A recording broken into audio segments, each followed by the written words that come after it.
It's the most counterproductive, barbaric, and inefficient to fight on a battlefield. You know that war is continuation of state policy, right? So if you want successfully to implement your state policy and you start fighting, this is the most idiotic way to do it. The highest art of warfare is not to fight at all,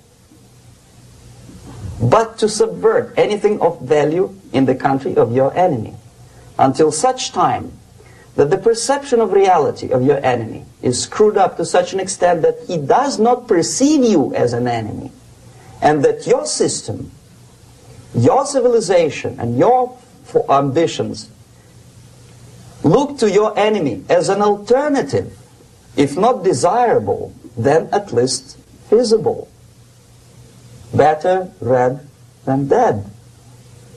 That's the ultimate purpose, the final stage of subversion, after which you can simply take your enemy without a single shot being fired, if the subversion is successful. This is basically what subversion is. What subversion is, basically, it consists of 4 periods, time-wise. If we start from here and go this way, time, right? This is the beginning point. The first stage of subversion is the process which is called, basically, demoralization. It says for itself what it is.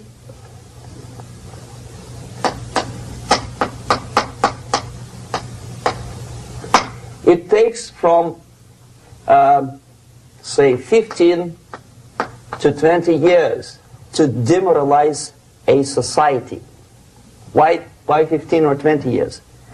This is the time sufficient to educate one generation of students or children. One generation, one lifetime span of a person, a human being, which is dedicated to study, to shaping up the outlook, ideology, personality. No more, no less. Usually it takes from 15 to 20 years. What it includes? It includes influencing, or by various methods, infiltration, propaganda methods, direct contacts, doesn't really matter. I will describe them later.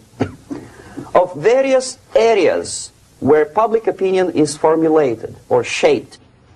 Religion, educational system, social life, administration, law enforcement system, military, of course, and labor and employer relations, economy. Okay? 5 areas. I will not write them down because we will not have enough space. Sometimes when I describe all the methods, students ask me question, are you sure this is the result of the Soviet influence? Not necessarily. You see, the tactic of subversion, about which I'm talking, is similar to the martial art, the Japanese martial art. If some of you are familiar with that tactic, probably you will remember that if an enemy is bigger and heavier than yourself, it would be very painful to resist his direct strike. If a heavier person wants to strike me in the face, it would be very naive and counterproductive to stop his blow. The Chinese and Japanese judo art tells us what to do. First to avoid the strike, then to grab the fist and continue his movement in the direction where it was before, right? Until the enemy crashes in the wall. You see? So, what happens here? The target country obviously does something wrong. If it's a free democratic society, there are many different movements within the society. There are obviously, in every society, there are people who are against this society. They may be simple criminals, ideologically in disagreement with the state policy, conscientious enemies, simply psychotic personalities who are against anything. Right? And finally, there are a small group of agents of a foreign nation, bought, subverted, recruited. Right? The moment all these movements will be directed in one direction, right? This is the time to catch that movement and to continue it until the movement forces the whole society into collapse, into crisis, right? So that's exactly the martial art tactic. We don't stop an enemy. We let him go. We help him to go in the direction we want them to go. Okay?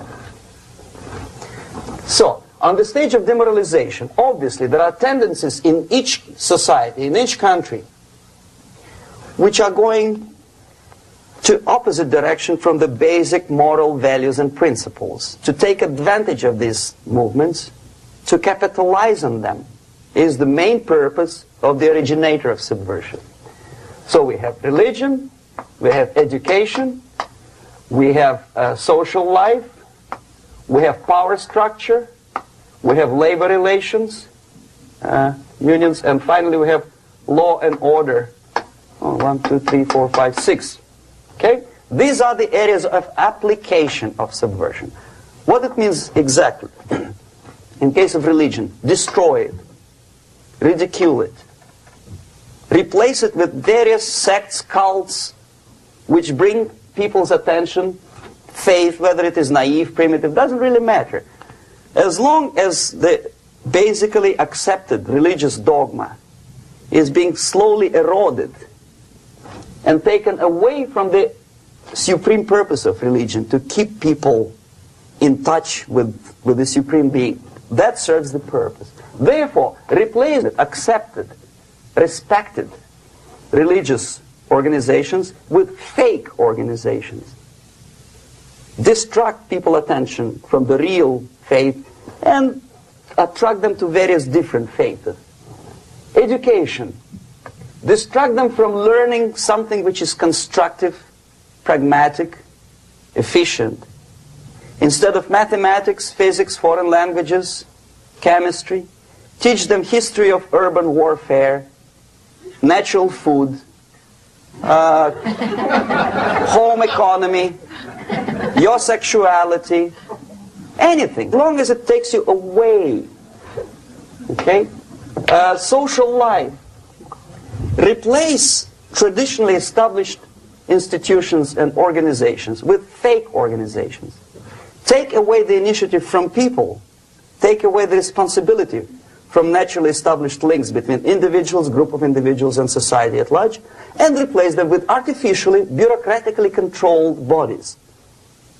Could be stopped right here, both as an expert and as an import. And that takes one step, one very important thing to do. You don't have to expel all the KGB agents from Washington, D.C. The most difficult and at the same time the simplest answer to the subversion is to start it here and even before, by bringing back the society to religion, something that you cannot touch and eat and put on yourself, but something that rules society and makes it move and preserve it. The ideas are moving society and keeping mankind as a society of human beings, intelligent, moral agents of God. The facts, the truth, the exact knowledge may not. All the sophisticated technology and computers will not prevent society from disintegrating and eventually dying out. Have you ever met? It's very simple. You don't have to shoot people. You don't have to aim missiles and Pershings and cruise missiles at Andropov's headquarters. You simply have to have faith and prevent subversion. In other words, not to be a victim of subversion. Don't try to be a person who in judo is trying to smash your enemy and being caught by your hand. Don't strike like that. Strike with the power of spirit and moral superiority. If you don't have that power, it's high time to develop it. And that's the only answer. That's it.